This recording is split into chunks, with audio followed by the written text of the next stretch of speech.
Well, good evening. I'm Rick Dancer. Welcome to Get Real with Rick Dancer and Friends. And tonight we got a great show for you. It is Monday, the 23rd of May, and I am coming to you live tonight from Lewistown, Montana.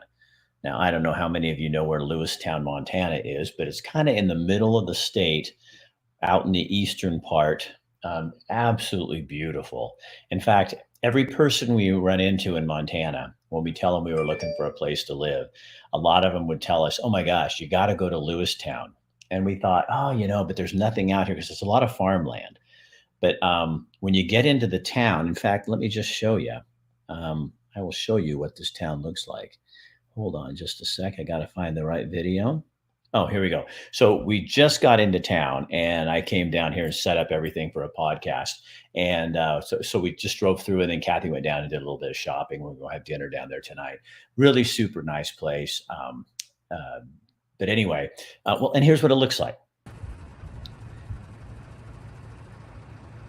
That's the courthouse. This is the county seat, and that's the downtown area. And it's 5,000 people. And just a really super cool little place. So we're going to go explore that tonight and tomorrow, and then we're headed to Grand Falls. In this little town of Winnett, there are 206 people, and Kathy and I went in, and this is the place we ate today. It's the only place in town. There's 206 people in town, 496 people in the entire county. It's the least populated county in Montana, and they don't take kindly to left-leaning people. As you can imagine, they are big Trump supporters, and there's signs all over. I didn't post any of the ones on Biden, the negative ones they have about Joseph Biden, our president, because some of you would get offended. But they had plenty of those as well, and it's a very interesting little town. They said they were talking to me, and they said that. I mean, they just don't mince words. These are people who tell you exactly what they think. And they just said, we don't have any tolerance for people not working, people not doing their best. That was kind of their whole thing. They said when the mask mandate came in their schools, for about a week, the kids wore a mask. And then the kids just finally said, we're not doing it anymore. They took off their masks, didn't put them back on, and they left them off. The teachers called the parents and the administrators and said, your kids aren't wearing masks. And they said, well, they don't want to, so they don't have to. And a week later, the masks were gone. That's kind of how they do things in Montana. So like it or not, that's what it is. But this is a super interesting little area. The other thing I wanted to show you is here's something you haven't seen for a while. Check this out. We found gas for $4.09 a gallon. 409. And that was in Glendive, Montana. I mean, Kathy and I looked at each other and said, can you believe we're excited about $4.09 for a gallon of gas? Also, coming up a little later, Bill London will join us, and he has news about, Trudy from Along Came Trudy's. The OLCC took her liquor license away today. So he'll have more on that. Also, the Oregon Health Authority is telling parents of 5 to 11-year-olds that they should get their kids vaccinated or boosted, at least, if they haven't been. And Bill will have more on that and more information. Saturday was the 24-year anniversary of the Thurston High School shooting. At the end of our show, I'm going to play a video, a compilation of things that were put together back in the KZI days. I air this every year because I think it's important that we never forget what happened and that we never stop repeating the names of the people who were killed in our community. And so we're going to have that for you tonight. Also going to show you some other things. So Kathy and I were in Miles City, Montana. Let me tell you also real quick, our sponsors, Chris Daniel Family Dentistry, where everyone is welcome. Trans World Business Advisors, Lonnie Woodruff, where if you're looking to dream and get out of your life and have something new, he can help you do that.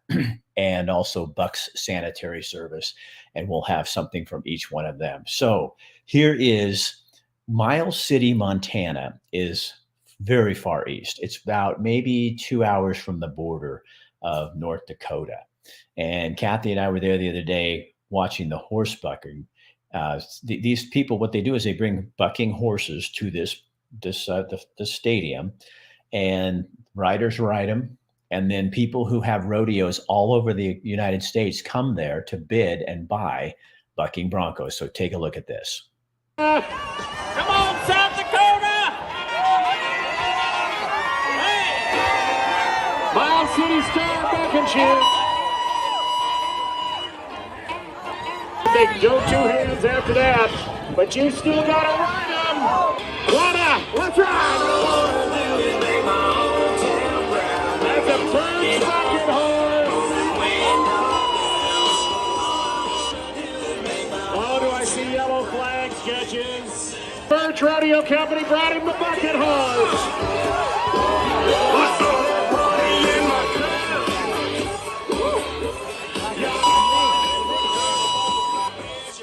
Oh, it was so fun. It was a real kick to watch that. And then we went over to Glendive, which isn't far from there. It's maybe an hour and a half or so from there. And that's the Badlands of Montana. And let me give you some information here because I thought this was really interesting. We found a brewery there. They have a place called Makashika. And what that park, it's a park, 11,000 acre park. And what that means in Lakota is badlands or bad spirits. And so Kathy and I went into the park. You can go in there. There's all kinds of trails. There's all kinds of places to drive around. We went running. So we ran 9.5 miles, and I have a little bit of video here for you.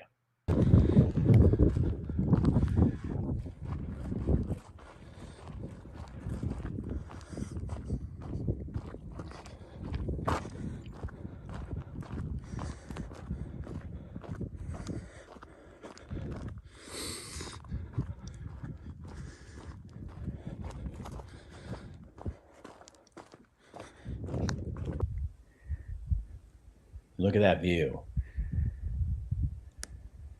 Yeah, it is absolutely stunning.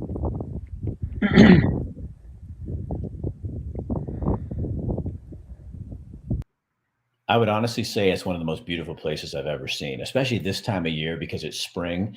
And so instead of being dried out, there's a lot of green out there, and it's just absolutely beautiful.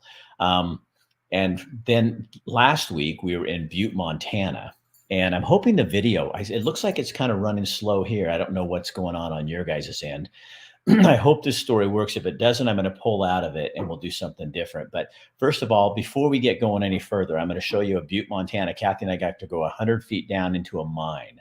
And we talked with the guy who runs the place. So here's that story for you. I'm the curator here at the World Museum of Mining in Butte, Montana. Specifically in Butte, the first placer miners or prospectors arrived in 1864. We had shafts sunk into the ground by 1866. And what do they mine here mostly? So the primary ore coming out of the ground for most of Butte's mining history was copper. However, the original placer miners, those prospectors, showed up looking for gold coming from places like Bannock and Virginia City. They would eventually run into silver here, and then those silver mines a few hundred feet down started turning more into copper veins. The copper veins and the copper ore here did contain gold and silver, as well as zinc, manganese, lead, and a few other minerals like molybdenum, which the Continental Pit, our operating mine today, they are mining copper and molybdenum. So the first few years of the camp being around, at most a few hundred people. It would get into the thousands by the mid 1860s, but then by the 1870s began dropping off again. By 1874, there were only about 90 people left in the town. But then in 1875, there was a little bit of a boom for silver, and that population started to come back as they were starting to go for the silver instead of just focusing on the gold. So I'm going to snuff this candle out. We'll leave the lights off for just a minute. We won't be in total darkness because there's still light coming in from the door, but it'll give you kind of an idea. So this is pretty dark. So what's mostly mined here now, and how many people are miners? The majority is copper and the molybdenum coming out of the Continental Pit, and I believe they currently employ just over 370 people. So mining in Montana is a big deal. It is. There are mines not just here in Butte, but Over to the west, you have the Stillwater Platinum Mine. Over to the east, you have the coal mines that were in eastern Montana. And then, of course, you have places like Virginia City and Bannock, which were gold mining camps that eventually turned into towns. And Bannock is a town you can visit now, ghost town, so to speak, meaning that it's a town that was abandoned. It didn't survive because the gold dried up. Same as you can find in places like California, Nevada. Why do you do, what is this? You love this. I do. History has always been a passion for me ever since I was a kid. When I moved to Butte a couple years ago, this is my father's hometown, and my great-great-grandfather moved to Butte in 1871. So when it was right about to die, my great-great-grandpa decided Butte's the place I want to live, and they were all electricians, my family. So although they worked in the mines, they never were miners themselves. They supported the miners as electricians, but it's part of my history, it's part of my family, and history for me is just the most important thing we can talk about. Why? Because knowing where we come from and how we got here, to me, is how we continue to move forward in a better way as a species, as humanity. We can learn a lot of lessons from our history, from people who have done things before. Instead of making the same mistakes, we can take their knowledge, their information, the things they've been through, and learn from it and help us to progress further and make better changes and better decisions for ourselves. So it seems like now we almost discount history rather than looking at it and saying, okay, they did it wrong, but they did it right for their time, and how do we go, you know what I mean? Yep, for sure. Best thing about Butte, Montana. The people and the community. One of the things I like to talk about here, I'm a former Marine, and so that brotherhood kind of defines who I am as a person. And one of the things I learned about the people here in Butte is that brotherhood, that sisterhood, that familial connection between complete strangers is everywhere here. And a lot of that comes from just the mining history. We had 31 different cultures living in Butte from all over the world. A lot of those had those old world rivalries, but when they went underground, they couldn't have those. When you were working with the guy next to you, it's all you had. And so those guys, as they worked together, learned to cooperate, learned to trust one another, and that trust started to form up on the surface as well. And so that community grew very, very tight-knit, and people in Butte care about people in Butte. It doesn't matter where you came from before. Once you become a person from Butte, once you're a Montanan, you're a Butte person. And that's why we also call ourselves Butte America, because we kind of see ourselves as just not just part of Montana, but part of America. We're all in this together. We're all one community, and we all care about each other. Gosh, what would that be like? All in this together. I heard that spouted a lot during the pandemic, but we weren't really in all this together, were we? Not even close. We were pitted against each other. We were divided against each other. And we're still allowing that to happen. And it needs to stop. When you come into places like, Montana's not perfect. I'm not saying it is. What I'm saying is people try here. I mean, it's kind of live and let live. And Oregon used to be like that. It used to be a state where people didn't have to all get along. Back in the day, you could elect a Mark Hatfield, and you'd have Senator Wayne Morse, who supported Mark Hatfield. Morse was a Democrat. Hatfield was a Republican. They didn't care. It was more about what they believed in, not what party they belonged to. And you see that here in Montana. And you heard that man saying that right there about Butte. And that's what we need to get back to. This changes people's lives, don't you? Oh, I know it. I know it does. It's and I'm up front. I'm very transparent. Owning a business is hard work. Like if you don't have it in you, like I'll even say maybe buying a business is not for you, and that's okay. Entrepreneurship is hard. It's where all the metaphors come from. The grit, bootstrapping, like all that stuff comes from running a business. You can't. But when it works. Yeah, when it works, and more often it works than doesn't, especially if you buy an existing business. And we kind of go through it. We'll have a training process, everything like that. Even the sellers care about their baby that they've worked on. They'll make sure you're successful before they give you complete reign, and they're not going to let you fall on your face. Good evening from the News Radio 1120 AM and 93.7 FM KPNW studios. I'm Bill London, host of the Wake Up Call, 6 a.m. to 9, Monday through Friday mornings. And here's a look at some of the stories that we're following. Well, The Oregon Liquor and Cannabis Commission has voted now to cancel the alcohol license of a Springfield restaurant that remained open in violation of Governor Kate Brown's COVID restrictions in December of 2020. The OLCC voted to pull the liquor license for Along Came Trudy for, quote, violating liquor service rules, while acknowledging that the underlying issues of the case were political arguments that would need to be sorted out by the courts. Now, that's from the OLCC. In reviewing the Springfield case, commissioners claim they balanced the challenges of all restaurants facing in operating compliantly during the pandemic and the big picture legal questions raised by their counsel.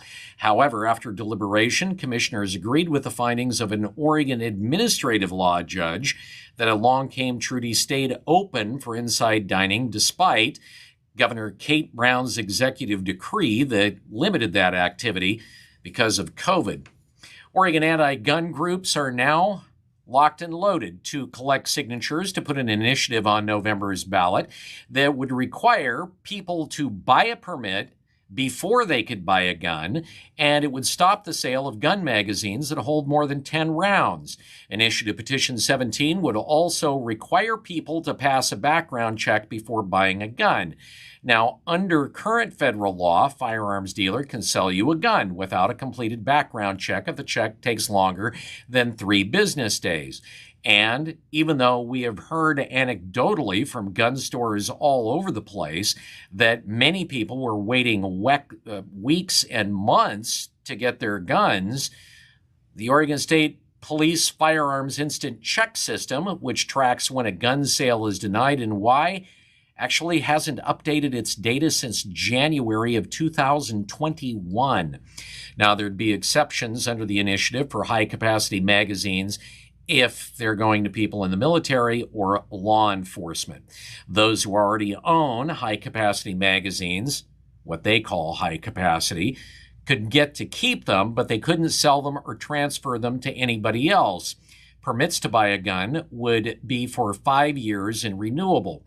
The campaign has to collect 140,000 signatures for the petition by July 8th. The gun control advocates are focusing on Initiative Petition 17, although they have 2. They say they're not planning on collecting signatures for Initiative Petition 18, which is way more draconian, which they say they'll work instead to have passed in the next legislative session. Initiative Petition 18 would essentially ban selling and manufacturing of most modern semi-automatic guns in Oregon. Pistols, shotguns, and rifles. And they say it would be part of a long-range approach. They say they hope that Initiative 17 will get on the ballot and pass. Then they hope that development, quote, gives the legislature the courage to pass a ban on almost all semi-automatic weapons next year. And for those that own them, right now, they would have to register them with the state, and they would only be able to use them on their own property or at gun ranges. Well, the Oregon Health Authority has adopted its first set of final administrative rules related to psilocybin, also known as shrooms. These new rules would specify requirements for products, testing, and training programs using psilocybin mushrooms for certain psychological disorders. Well, with authorization by the Western State Scientific Safety Review Work Group, the OHA is now suggesting that parents with kids ages to 5 and 11 now get their kids vaccinated with a 3rd dose of the COVID-19 vaccine. This follows the recommendations by the FDA and the CDC last week. The Oregon Health Authority says children 5 and older who are not immunocompromised should get a booster at least 5 months after receiving their 2nd dose of the vaccine. Well, more fun with the Clackamas County Clerk, that would be Sherry Hall, where now, during a press conference, she admitted she didn't act quickly enough to deal with a major election issue that continues to delay results from the May primary. Hall first revealed the issue almost 2 weeks before Election Day when she learned that voters were receiving ballots with blurry barcodes that couldn't be counted in the counting machines. Hall said in a news conference that she knew it would cause an issue, and when asked why she didn't do anything sooner, she said, "I just didn't. I don't have any other reason, but just to say I didn't." And prior to that press conference, Oregon Secretary of State Shemia Fagan started throwing Hall under the bus in a statement saying, "Unfortunately, Clackamas County elections did not respond to this crisis with appropriate urgency during the past 2 weeks. Voters and candidates deserve timely and predictable results, which we have not seen so far." Right now, it's estimated that approximately 75% of the ballots that have been received by Clackamas County have not been counted. And finally, Albertsons and Safeway, along with Jif, also known as J.M. Smucker Company, Sunday, those companies recalled 11 store-prepared items sold at Safeway and Albertsons due to possible salmonella contamination of Jif peanut butter products that were recalled a day before. The recall items at Safeway and Albertsons include, well, things like peanut butter bakery items, like mini peanut butter cream pie and chocolate peanut butter cups, deli snack peanut butter trail mix combos, and a variety of other convenience foods like peanut butter and apple slices, peanut butter and celery sticks, and a variety of combination ready meals that contain peanut butter. If you got those, throw them away, take them back for a refund, but don't eat them. So far, they don't believe anybody has gotten sick from salmonella from those products. All right, Rick, time for you to get real. That's a wrap for me. And back to Rick. So can you believe that the elections clerk in Clackamas County she knew there was a problem and she doesn't do anything about it? And what about her boss, Shemia? What are you looking at? I'd say that woman probably needs to be fired. Oh, it is maddening. It is absolutely maddening. In fact, Dr. Bratland says it just perfectly for me. This is Dr. Michael Bratland with Christenel. Oregonians allowed the lockdowns to remain in effect for 2 long years. 2 years. We allowed government officials to dictate what we put on our face and what we put on our bodies with little opposition and not enough questions. Why do I bring this up now? Because trust me, they will bring back masks next winter after the elections. Next time, don't be complacent. Actually follow the science and let your voices be heard. Next time, stand up to these power-hungry politicians.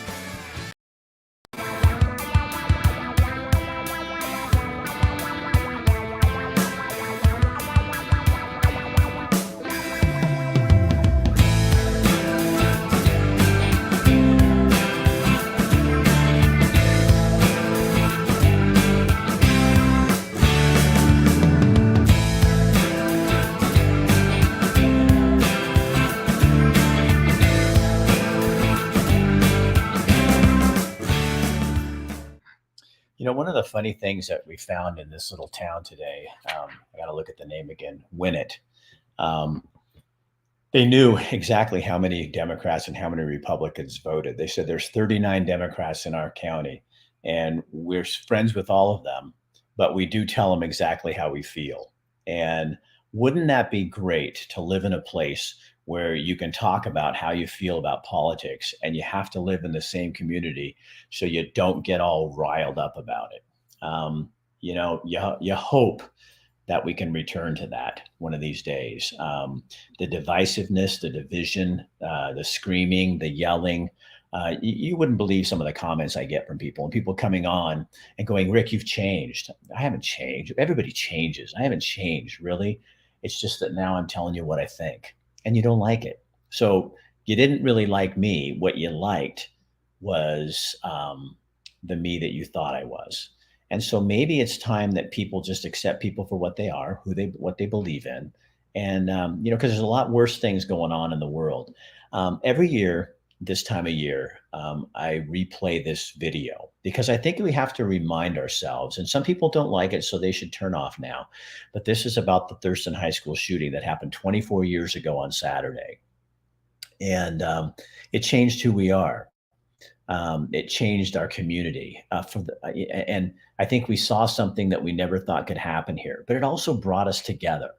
I think Springfield did a really great job of not allowing what happened in other communities to happen in our community. We stood together.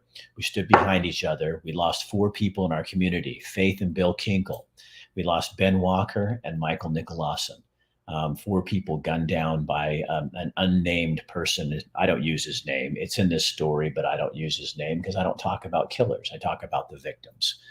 But it changed my world completely. I've never reported the same way. That's when I started becoming real. All of a sudden, I just didn't give a shit about doing the news job, and I started caring more about the place where I lived. Maybe that's what we learned from this. I don't know. We did it once in a horrible, horrible situation. I think we can do it again.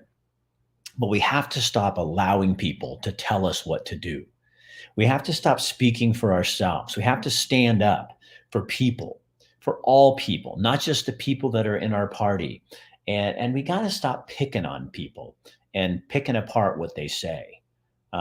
Let's take a look at this and just remember what we've been through and what happened. And hopefully we're going to come to a better place somewhere. A tragic situation at Thurston High School this morning.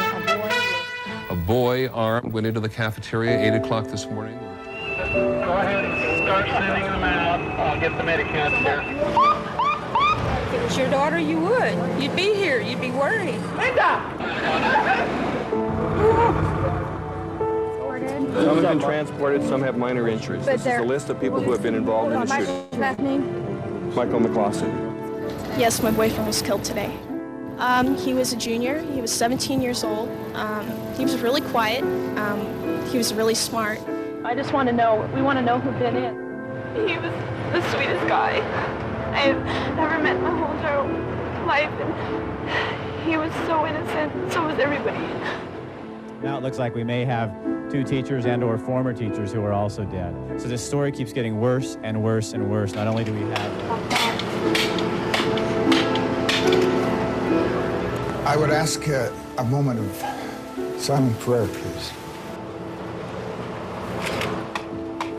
I think prayer at the present time is the best recourse that we have. We will get through this.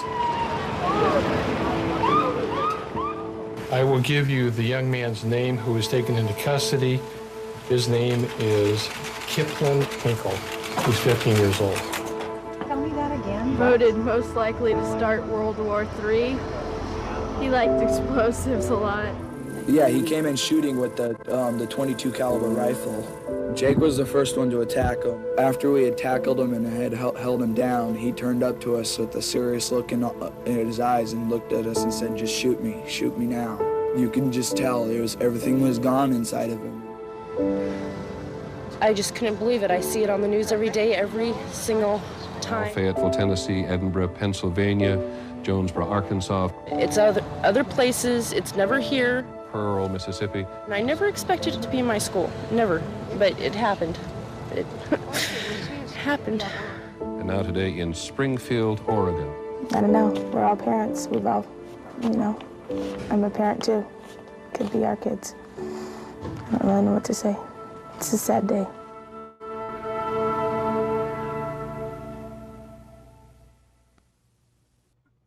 What I remember most about that day was being there and standing in a group of people, reporters, and they were reading off the names of the kids who'd been shot. And they named off the kid's name. And the mom was standing next to me and she let out this scream. And I will never forget that. Affected me in a big way. And it's a part of my history. It's a part of who we are. It's a part I don't want to forget. And I don't think we should. So see how much better we are than what we are giving ourselves credit for right now. We can do so much more than what's happening right now. It doesn't have to be like this. It doesn't. I'm Rick Dancer, live from Lewistown, Montana. We'll be back tomorrow night with more. And just Think about that. Have a good night.